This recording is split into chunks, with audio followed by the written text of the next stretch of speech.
प्रणाम मित्रों। आज हम चर्चा करने वाले हैं भोजन की शास्त्रीय विधि के बारे में।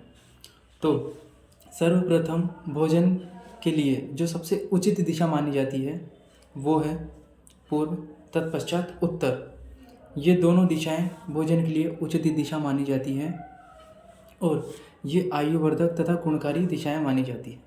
इसके पश्चात आपको भोजन करने की शास्त्रीय विधि में सर्वप्रथम आप अगर पहला भोजन कर रहे हैं दिन का तो आपको स्नान करके ही भोजन करना चाहिए। तत्पश्चात दिन का या फिर सायंकालीन जो आप भोजन करें तो कम से कम 5 अंगों की शुद्धि करके ही आप भोजन करें। दोनों हाथ, दोनों पैर तथा मुख का प्रक्षालन अवश्य करें। तत्पश्चात भोजन के लिए आप बैठें, भोजन ग्रहण करें। अब जब भी आप भोजन ग्रहण करें तो ज़मीन पर आसन लगाकर ही आपको भोजन करना चाहिए, पालथी मारकर। इसके बाद जब भी आप भोजन शुरू करते हैं तो आपको एक मंत्र इस प्रकार बोलना है तथा अंजलि में आप जल लें, अपनी थाल के ऊपर ऐसे घुमाएं और जल छोड़ दें यह मंत्र बोलते हुए। अन्न ब्रह्मा रसम विष्णु भोक्ता देवो जनार्दनम ज्ञात्वा तथा ज्ञात्वा अन्न दोषो न लिप्यते।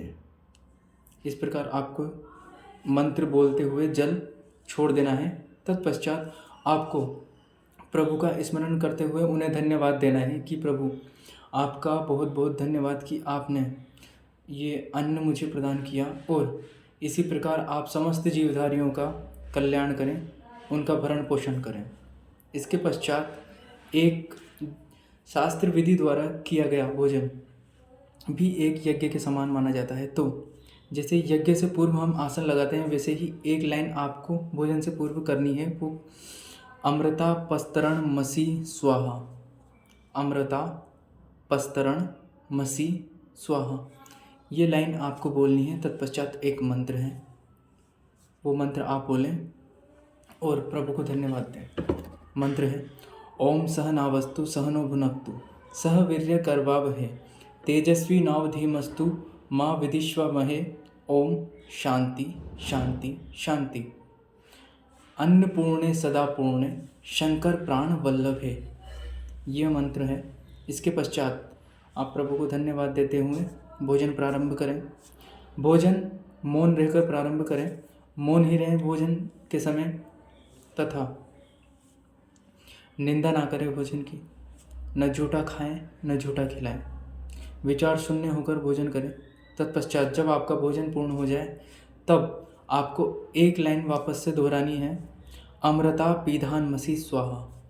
जैसे यज्ञ पूर्ण होने के बाद अंत में पूर्णाहुति होती है वैसे ही एक लाइन आपको इस प्रकार ही बोलनी है, अमृता पीधान मसी स्वाहा।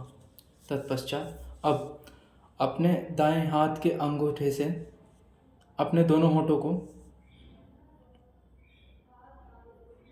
इस प्रकार 2 बार साफ करें। तत्पश्चात लघु शंका के लिए आप जा सकते हैं। भोजन के बाद वेदों में लघु शंका का भी वर्णित होता है, तो लघु शंका जाएं। लघु शंका जाने के बाद वही जो आपकी विधि होती है 4 बार आचमन की, 4 बार आचमन करें। तत्पश्चात अनामिका और मध्यमा अंगुली तथा अंगुष्ठ को इस प्रकार अपनी आंखों पर 2 बार घुमाएं, इससे आपकी आंखों की ज्योति तेज होगी। तथा लघु शंका जाने का जो विधान है वो वेदों में और विज्ञान में भी वर्णित है। विज्ञान ये कहता है कि जो भोजन के बाद लघु शंका जाते हैं तो पथरी का जो रोग होता है वो उन्हें नहीं होता है। भोजन के बाद जो भी लघु शंका जाते हैं उनको पथरी का रोग नहीं होता है। इसके बाद भोजन की हमारी ये शास्त्रीय विधि हो चुकी है। अब आप ये ध्यान रखें कि 3 प्रकार का हमारा भोजन होता है। इसमें से एक होता है सात्विक, एक होता है राजसिक, एक होता है तामसिक। तो जितना हो सके आप सात्विक भोजन करें और न झूठा किसी को खिलाएं न झूठा किसी के साथ खाएं। स्नान करने के पश्चात ही आप भोजन करें। अगर स्नान से पूर्व आपको भोजन करना पड़े कभी तो या तो आप फल लें या आप दूध लें या आप औषधि ले सकते हैं। बस इन 3 चीज़ों का विधान है स्नान के पूर्व भोजन यदि आप करें तो। धन्यवाद।